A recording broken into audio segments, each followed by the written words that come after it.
విశాఖలోని airport police station పరిధిలో minor బాలికపై అత్యాచారం జరిగినట్లు వస్తున్న వార్తలపై వెస్ట్ ఏసీపీ నరసింహమూర్తి స్పందించారు.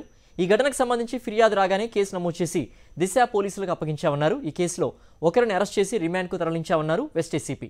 మైనర్ బాలిక కావడంతో వివరాలు గోప్యంగా ఉంచామని స్పష్టం చేశారు. ఇదే విషయంపై మరింత సమాచారం మా ప్రతినిధి నరేష్ అందిస్తారు. విశాఖపట్నంలోని ఎయిర్పోర్ట్ పోలీస్ స్టేషన్ పరిధిలో మైనర్ బాలికపై అత్యాచారం ఘటన జరిగినట్లుగా వెలుగులోకి వచ్చింది. దీనికి సంబంధించి ఇప్పటికే ఒక నిందితుడిని కూడా రిమాండ్ తరలించినట్లుగా తెలుస్తుంది. అయితే అసలు ఎయిర్పోర్ట్ పోలీస్ స్టేషన్ పరిధిలో ఈ మైనర్ బాలికపై జరిగింది అత్యాచారమా, గ్యాంగ్ రేపా, మరే ఇతర కారణాలు ఉన్నాయా అనే అంశంపై కూడా పూర్తిగా వివరాలు అందించేందుకు మనతో పాటు ప్రస్తుతం వెస్ట్ ఏసీపీ నరసింహమూర్తి గారు ఉన్నారు. వారిని అడిగి పూర్తి వివరాలు తెలుసుకుని ప్రయత్నిద్దాం. సార్, అసలు ఈ కంప్లైంట్ సంబంధించి ఎప్పుడు కంప్లైంట్ మీ దగ్గర రావడం జరిగింది, దర్యాప్తు ఏ విధంగా కొనసాగుతుంది? సెన్సిటివ్ ఇష్యూ, కొన్ని విషయాలు మనం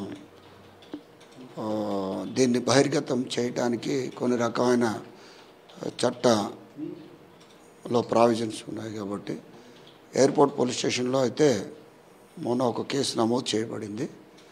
దాన్ని దిశ పోలీస్ స్టేషన్కి ట్రాన్స్ఫర్ చేయడం జరిగింది. దిశ పోలీసులు దర్యాప్తు చేస్తున్నారు.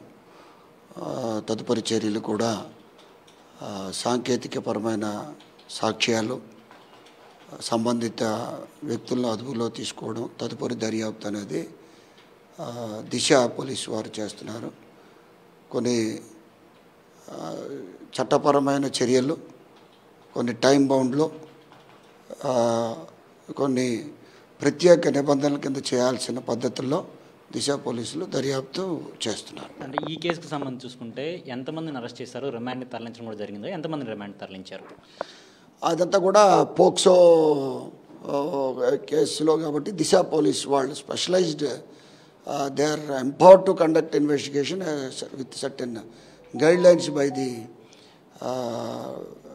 Police department. They are doing it. అది ఎంతమందిని అరెస్ట్ చేశారు అనేది ఒక నమోదు అయితే చేసి మేము దిశకు పంపించాము. తదుపరి కార్యక్రమం అంతా కూడా దిశ వాళ్ళు చూస్తున్నారు.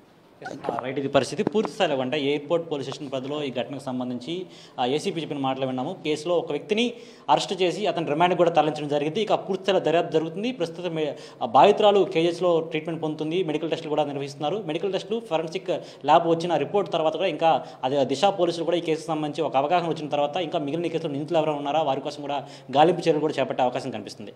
వీడియో జర్నలిస్ట్ అప్పలరాజుతో నరేష్, సాక్షి టీవీ, విశాఖపట్నం నుంచి.